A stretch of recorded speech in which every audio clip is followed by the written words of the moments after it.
So the first question I have in my hand is to Professor Benjamin Kishore, and it's from Johannes Samosir of Bakri Sumatra Plantations. The question: Professor, you mentioned about the relations of high standards in certification may cause low support and result in low impact. RSPO is a multi-stakeholder initiative in which diverse interests and capacity occurs. The uptake of certified sustainable palm oil is still a great challenge. What do you think if the standard is to be increased in which a stakeholder, i.e. the grower, is the most affected? Professor Benjamin, to you. Thank you. Very good question. I have two overall thoughts. The first thought is, if you increase standards without any parallel increase in market uptake, then the producers have to internalize those costs. Now, that's okay in the short term, perhaps, but it's not a long-term model for success. So you want to have some kind of idea as to how you would get recognition in the marketplace for those increased standards. Otherwise, you're going to end up with polarization or even loss of market share to non-certified firms, the things you would not want to have occur. So thinking about the steps that you are involved in is really important to thinking about today's strategies. The other point, though, is that perhaps you have an indirect approach where you say, look, some things are just too costly for certification systems to do. For example, perhaps broad-scale land use questions. And instead you leave certification for the stewardship questions, in which case you actually can better use certification to have a more narrow but more potentially impactful result. Thank you very much, Professor. I hope that answers your question, Johannes. And maybe I'll take two questions from the floor before I revert back. Okay, one question there. Okay, hello, my name is Ilmari Lastikka from Neste Oil. I have a question for Professor Benjamin Kishore. Thank you for an excellent presentation and very clear messages. I was very happy to see your message that you should reward top performers and weed out the bottom performers. Every year we have a discussion here that how to increase the uptake of certified palm oil. And currently the situation is such that it's the biofuel sector which is actually second year in a row buying the most of traceable palm oil. At least there is one company such as this. So my question to you is that what would be your message to the NGOs who now have hard time with biofuel sector? If really the top performers come from that category, how should they be treated? Thank you.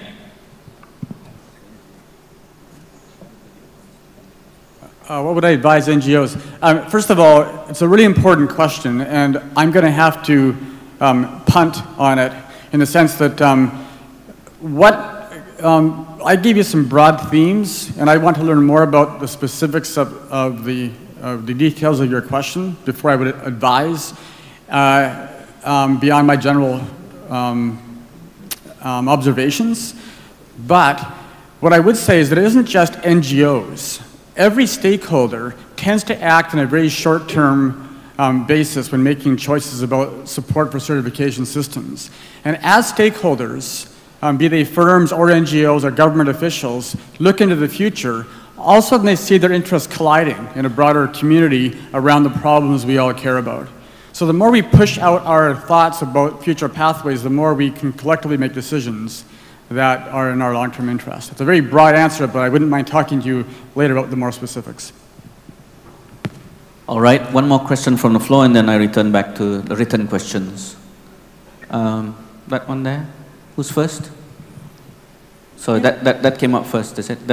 This gentleman here, and then, okay, maybe one question immediately after that there. Okay, please. Yeah, very good afternoon to all of you. I have one question to Mr. The RSPO director regarding that pollutions caused by the palm oil mill effluent. I think there is a huge pollution caused by the open ponds and lagoons, and India has already prohibited lagoons many years back. even though the industries in agriculture industries in India are not as polluting as Pome. Is RSPO looking at any way of avoiding these lagoons in future?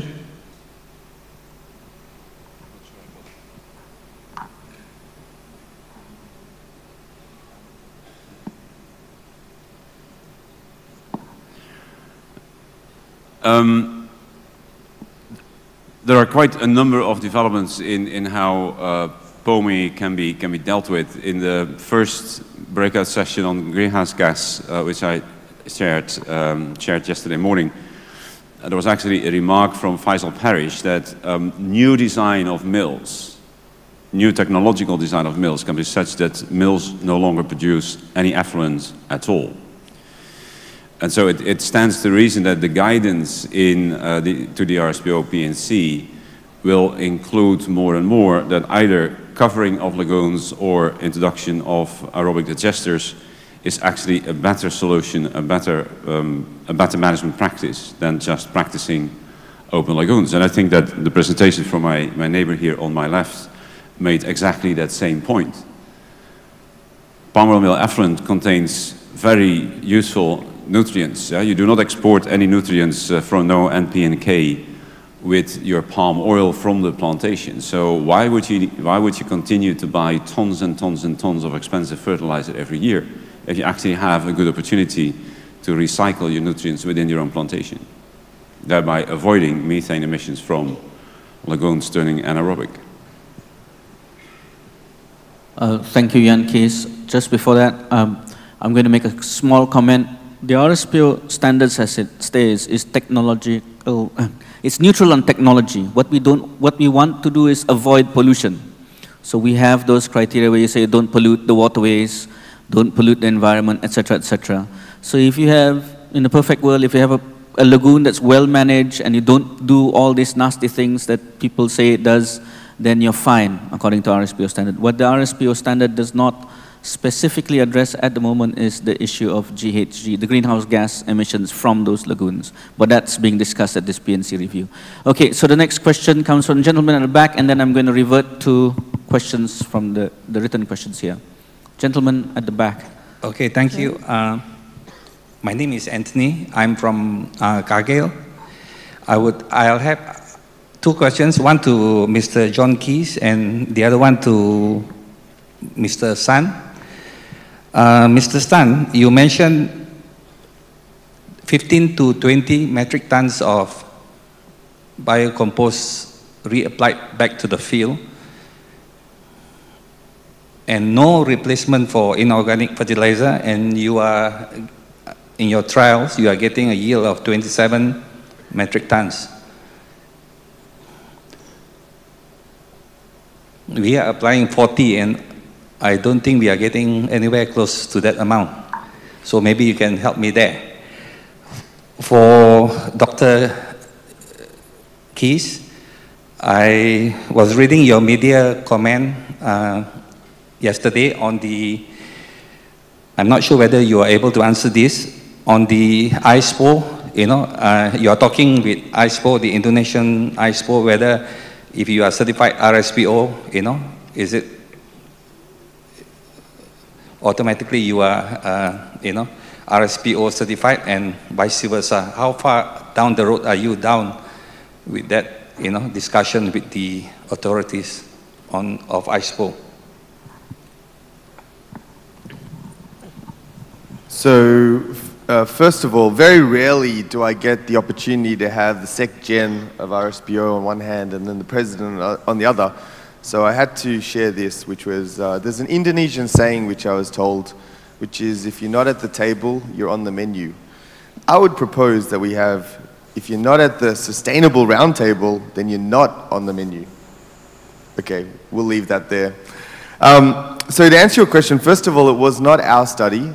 It is a publicly available, peer-reviewed paper which was put out by London Sumatra, people working with London Sumatra. So I can refer you to the paper or forward it to you if you give me your business card later. And it was actually 10 to 15 tons of yield, 10 to 15 tons of the compost, organic compost, and The yield has been measured on 28 hectares of trial land, so you'd probably best look at the nutrients. I believe their NPK levels are also published in each ton of fertilizer, compost, organic fertilizer. So you can compare it with the per ton rate that you have in your bigger 40-ton application. But yeah, come see me later. Thank you, Dorji. So I'm going to the written questions here, and we have... Oh, sorry. There was another question regarding the relationship between the RSPO standard and the ISPO regulation. RSPO and ISPO are going to work together to see how we can clarify the overlap, but also the differences between the two standards. There is now a formal agreement between RSPO and ISPO to do that, so that it becomes easier for plantation companies when they are RSPO certified to show to auditors that they also comply with the ISPO regulation, and vice versa, if they're certified against the ISPO regulation, that they then only need to do a couple of additional things to meet RSPO requirements. Okay, thank you very much, Jan Kees. Now I'll return to the written questions, then I'll go to, immediately after that, I recognize the question coming in from there, so I'll ask that later. I'll invite that question later after I finish this. So next question comes from Jan Kees to Dorji. What's the cost of distributing compost versus distributing fertilizer? So, yeah, yes, Mr. President. So I feel very compelled to answer this question well. So the interesting thing is that when we looked at the utilization process for the compost, we tried to make sure that the process would utilize what we call wasted energy. So for example, full trucks will come with FFB, go to the weighing bridge, then go to the mill, and then would return to the plantation empty. And so what we would do is get them to then load up with compost on the weighing bridge, so we could again see how much, and then take it back to the area of plantation where it would be applied using tractor and then a trailer which would just drop it at regular intervals. So we found that, first of all, it was very clear that we were utilizing existing processes and trying to minimize the labor. And then obviously from the application of chemical fertilizer, you have to be very sensitive of the timing, the conditions, where they throw the fertilizer, and the monitoring and reporting aspect was much clearer because it would take a couple of months for the breakdown of the compost. It would be easier for them to maintain vigilance as to the application in the right location. So when you look at that equation, I think that depending on the cost of labor, depending on the hilliness or the incline, depending on how much the diesel costs were, there were several factors and variables. But what we also tried to factor in was what was the potential benefits of correct application versus potentially incorrect application of the fertilizer, inorganic versus organic. Great question. Thank you, Dorji. We go to another question for you. Have you count so this is from Donald Ginting for Dorji's son. Have you count the emission of bunker composting, which is A, the bunker process itself, B, the application of compost in the field? That's the first question. Second question, is it bigger or lower than to use EFB as mulching material and land application combined? Yeah, so the key thing with the aerobic breakdown process in composting is that you're taking the methane that would have otherwise been released from the ponds and then applying it and then avoiding that emission. So actually, because mulching does not utilize the methane, against that baseline, it avoids a tremendous amount of the carbon emission, gas emissions. So actually, it's publicly available on the UN website, so if you would like to come see me later, Donald, I'd be happy to provide you with all of our work on that space. Thank you. All right. There's a question here from a Mr. El Diablo. but unless you give me your real name, I won't read out your question. Next question comes from the Honduran delegates to Dr. Jan Kees. Thank you for the explanation about the next level of RSPO standards. It's a very clear process and a very short time frame. I would like to know more about ProForest. Why is this NGO supporting that process? Okay, you can answer, Jan Kees.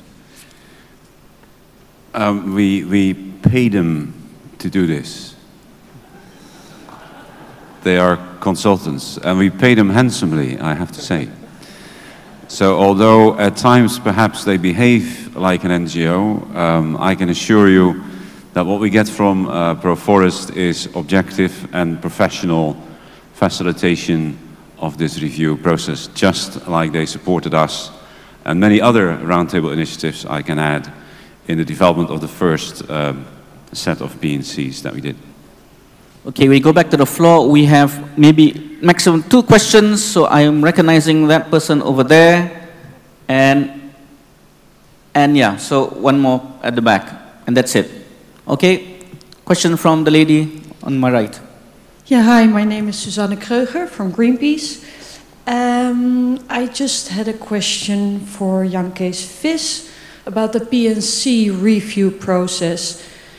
We as Greenpeace are quite disappointed with the proposed changes that are now on the table. We see that it still are not the necessary measures to ensure that no deforestation or peatland clearance enters into RSPO certified palm oil. And if you look at the top 3 of the companies in the scorecard we launched yesterday, you can definitely see that there are producers that do take these measures and that it is possible. So my question actually, and I can imagine it will be a hard question to answer, what would you say are the main obstacles that there currently are to move towards an RSPO that would really have full peatland protection and a form of high carbon stock forest protection in place?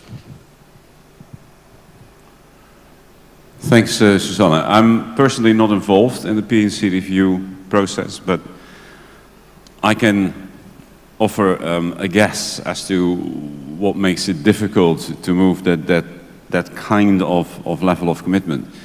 There is 2.4 million hectares of peat under oil palm.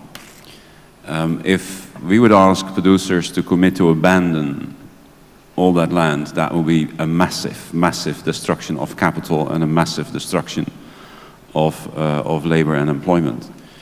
I think that eventually this is the kind of thing where, as Ben Cashore indicated in his pathway discussion, where we'll have to see whether we can get government support for that kind of measures. I don't see many producer companies voluntarily agree to these kind of limitations. Thank you, Jan Kees. And the final question for the day, well, for the session. Thank you, Daryl. I am Rosdiana Suharto from ISPO Commission. I actually do not want to discuss anything about ISPO because I think it is a meeting of RSPO. So I'm here to hear what is the development of RSPO. But related to the question made by Mr. Anthony Yu, about ISPO and RSPO, actually we in ISPO have been appointed a committee to study carefully how can we work together with RSPO. Based on that, then we will approach RSPO, maybe also RSPO will approach us. But we need some time to do the study because in our case, our PNC is regulation, which means you cannot breach the regulation at all. And I have one question for Mr. Dorjisan from India. You know, I spoke to the Association of Solvent Extractor Association in India about sustainable palm oil. And I said to them that we would like to promote the sustainable palm oil to be used in India. But they said to me that the Indian buyers are not willing to buy sustainable palm oil. What they want is cheap oil. Is that right? Because I'm not very sure. This is what he said many times. Thank you.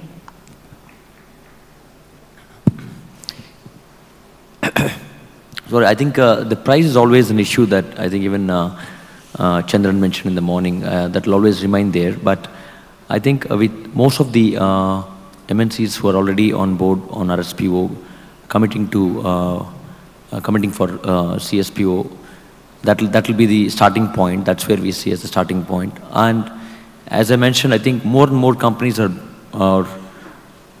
evolving as a global brands. Companies like Marico, companies like Ruchi Soya, and so they are becoming again very conscious of using or working on sustainability. So I think it's we are there. I mean, beginning has to be made, and I think we'll achieve that. I think, yeah. Thank you very much, Dr. Bhaskar. Thank you, ladies and gentlemen, for staying on for the session. Please join me in thanking the speakers today.